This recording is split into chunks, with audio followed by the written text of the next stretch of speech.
दिन घटी, उस दिन सुबह औरंगजेब की एक प्रतीकात्मक कब्र जलाई गई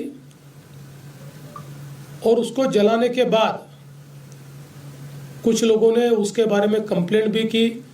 पुलिस ने नियम के अनुसार उस कंप्लेंट को एंटरटेन भी किया, लेकिन बाद में कुछ लोगों ने सोशल मीडिया का उपयोग करते हुए पॉडकास्ट और पोस्ट के माध्यम से ये औरंगजेब की प्रतीकात्मक कब्र नहीं जलाई गई तो इस पर दरगाह की चादर लगाई थी और उसमें कुरान की आयतें लिखी हुई थी, उसको जलाया गया।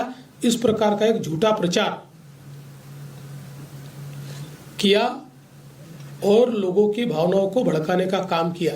ये जितना नुकसान दंगइयों ने किया है इसका पूरा हिसाब निकाला जाएगा और ये पूरा नुकसान उनसे वसूल किया जाएगा, और अगर वो नुकसान के पैसे नहीं भरते हैं तो उनकी प्रॉपर्टी को बेचकर ये नुकसान भरपाई की जाएगी। किसी भी हालत में इस प्रकार से किसी को दंगा करके दूसरे को नुकसान पहुंचाने की इजाजत नहीं दी जाएगी।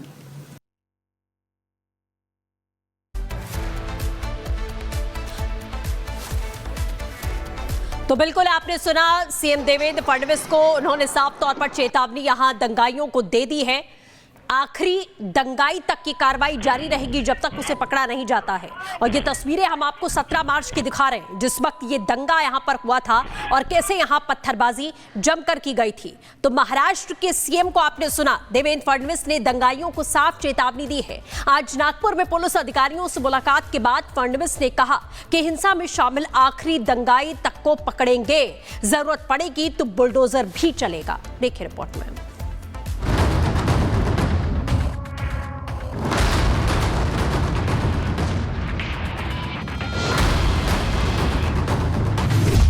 तेरह एफआईआर, 100 दंगाई गिरफ्तार। दंगा भड़काने वालों पर एक्शन जोरदार।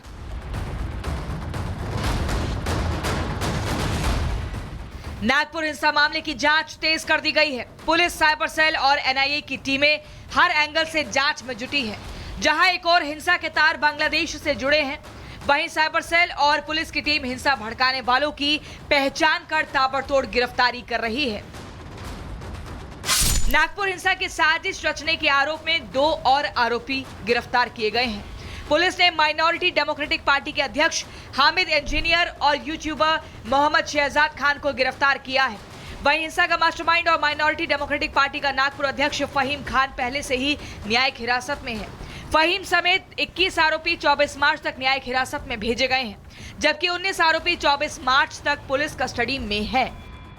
तो हामिद इंजीनियर की गिरफ्तारी अब जो की गई है उसमें कई क्लूज मिल रहे हैं कि किस तरीके से उसने 17 तारीख को ही सुबह पोस्ट करने शुरू किए, लोगों में अशांति की भावना उसने पैदा की। उस पोस्ट के जरिए ऐसा फील कराया कि एक समुदाय डरा हुआ है और लोगों को इकट्ठा करने की बात की गई। मोमिनपुरा में इस वक्त मेरी मौजूदगी और आप देखेंगे पुलिस बल लगातार यहाँ पर मौजूद है और लगातार जो भी क्लूज मिल रहे हैं, लीड मिल रहे हैं, उस बेसिस पर कार्रवाई की जा रही है। और इसी मोमिनपुरा से ही हामिद इंजीनियर की गिरफ्तारी की गई है। और दूसरी तरफ मैं आपको इस पूरे इलाके की तस्वीर देखूं तो आप देखेंगे बिल्कुल सन्नाटा है। इक्का दुक्का लोग जो कि प्रशासन की परमिशन से बाहर आ रहे हैं क्योंकि कर्फ्यू पूरे तरीके से इंपोज किया गया है। पुलिस कस्टडी में लिए दंगाइयों से कड़ी पूछताछ हो रही है। हिंसा के जुड़े हर तार को जोड़ा जा रहा है। जांच के आधार पर हिंसा मामले में एक और एफआईआर दर्ज की गई है। अब तक कुल 13 एफआईआर दर्ज की गई है। इनमें से 4 मामले साइबर थाने में और बाकी मामले नागपुर पुलिस थानों में दर्ज किए गए हैं। वहीं मास्टरमाइंड फहीम समेत 6 लोगों पर देशद्रोह का मामला चलाया जा रहा है। साथ ही 230 भड़काऊ पोस्ट की पहचान की गई है, जबकि 100 से ज्यादा दंगाइयों की गिरफ्तारी की जा चुकी है। नागपुर में पहली बार ऐसी हिंसा भड़की है और यही वजह है कि लोग खौफ में इस वक्त लोग नजर आ रहे हैं। लेकिन सरकार की तरफ से, प्रशासन की तरफ से लगातार ये कोशिश जारी है कि जिन लोगों ने नागपुर के शहर को अशांत किया है, जिन उपद्रवियों ने यहाँ पर आतंक मचाया था, उनकी गिरफ्तारी जल्द से जल्द हो। और यही वजह है कि लगातार देखिए पुलिस प्रशासन का एक्शन जो है देखने को मिल रहा है। 100 से ज्यादा गिरफ्तारियां हो चुकी है, 13 FIR दर्ज किए जा चुके हैं। मुख्यमंत्री खुद लगातार ये कह रहे हैं कि जो भी आरोपी होगा उसे छोड़ा नहीं जाएगा, बख्शा नहीं जाएगा। अधिकारियों के साथ लगातार बैठक भी कर रहे हैं। एक तरफ नागपुर सुलगाने वालों पर कड़ा शिकंजा कसा जा रहा है, वहीं दूसरी ओर हिंसा के शिकार पीड़ितों के लिए मुआवजे की प्रक्रिया शुरू कर दी गई है। प्रशासनिक अधिकारी घर घर जाकर पंचनामा कर रहे हैं। 17 मार्च को दंगाइयों ने 62 वाहनों को नुकसान पहुंचाया था, जिसमें से 36 कार, 22 दो पहिया वाहन, 2 क्रेन और 2 3 पहिया वाहनों में तोड़फोड़ की गई थी, जबकि एक मकान को भी भारी नुकसान हुआ है। हिंसा में पूरी तरह से खत्म हो चुके वाहनों के लिए 50,000 और कम नुकसान वाले वाहनों के लिए 10,000 रुपए का मुआवजा दिया जाएगा। नागपुर हिंसा के बाद पहली बार महाराष्ट्र के सीएम देवेंद्र फडणवीस नागपुर पहुंचे हैं। माना जा रहा है अधिकारियों के साथ बैठक के बाद दंगे के बाद लगे कर्फ्यू में और ढील मिल सकती है। वहीं दंगाइयों और दंगे की साजिश को लेकर भी कई निर्देश मिल सकते हैं, क्योंकि सीएम पहले ही साफ कह चुके हैं कि दोषी कोई भी हो, कहीं भी हो, बख्शा नहीं जाएगा। ये जितना नुकसान दंगाइयों ने किया है, इसका पूरा हिसाब निकाला जाएगा और ये पूरा नुकसान उनसे वसूल किया जाएगा। और अगर वो नुकसान के पैसे नहीं भरते हैं तो उनकी प्रॉपर्टी को बेचकर ये नुकसान भरपाई की जाएगी। किसी भी हालत में इस प्रकार से किसी को दंगा करके दूसरे को नुकसान पहुंचाने की इजाजत नहीं दी जाएगी। नागपुर में औरंगजेब की कब्र के नाम पर हिंसा भड़काने वाले एक दंगाई से फडणवीस की फोर्स सख्ती से निपट रही है। साथ ही दंगाइयों के बांग्लादेशी कनेक्शन भी खंगाल रही है। इसके अलावा शहर के चप्पे चप्पे पर कड़ी नजर रखी जा रही है ताकि कोई भी संदिग्ध बचने ना पाए। Bureau report, Republic Bharat. Nagpur हिंसा में दंगाइयों से होगी वसूली, एक एक दंगाई की धरपकड़ की जाएगी, दंगाई से नुकसान की भरपाई होगी। फडणवीस ने साफ तौर पे आज प्रेस कॉन्फ्रेंस करके ये कहा कि कैसे इस पूरे मामले में एक्शन लिया जा रहा है, एक एक दंगाई तक पहुंचा जाएगा, एक एक पर कार्रवाई की जाएगी। हिंसा में जो दंगाई शामिल है इनसे वसूली की जाएगी, ये साफ तौर पे कहा गया। और क्या कहा सुनिए।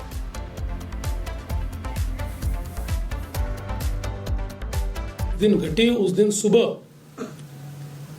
औरंगजेब की एक प्रतीकात्मक कब्र जलाई गई और उसको जलाने के बाद कुछ लोगों ने उसके बारे में कंप्लेंट भी की।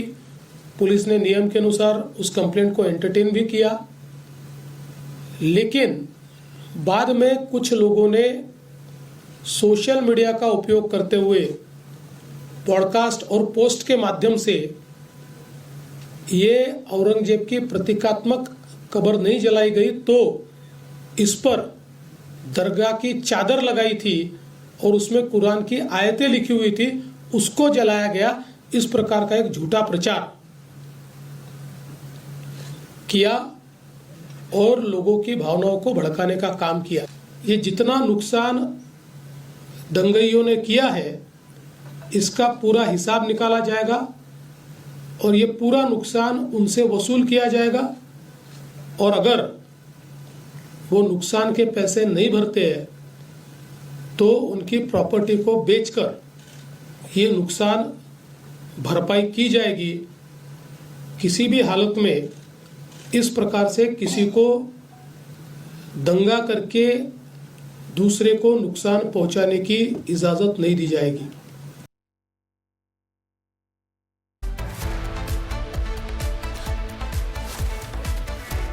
तो बिल्कुल आपने सुना सीएम देवेंद्र फडणवीस को, उन्होंने साफ तौर पर चेतावनी यहां दंगाइयों को दे दी है।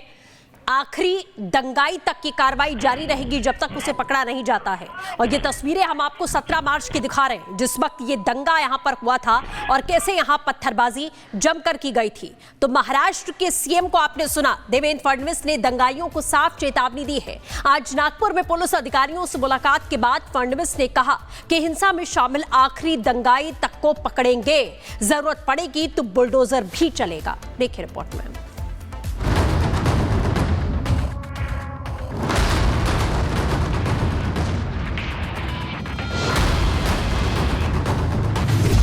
तेरह एफआईआर, 100 दंगाई गिरफ्तार। दंगा भड़काने वालों पर एक्शन जोरदार।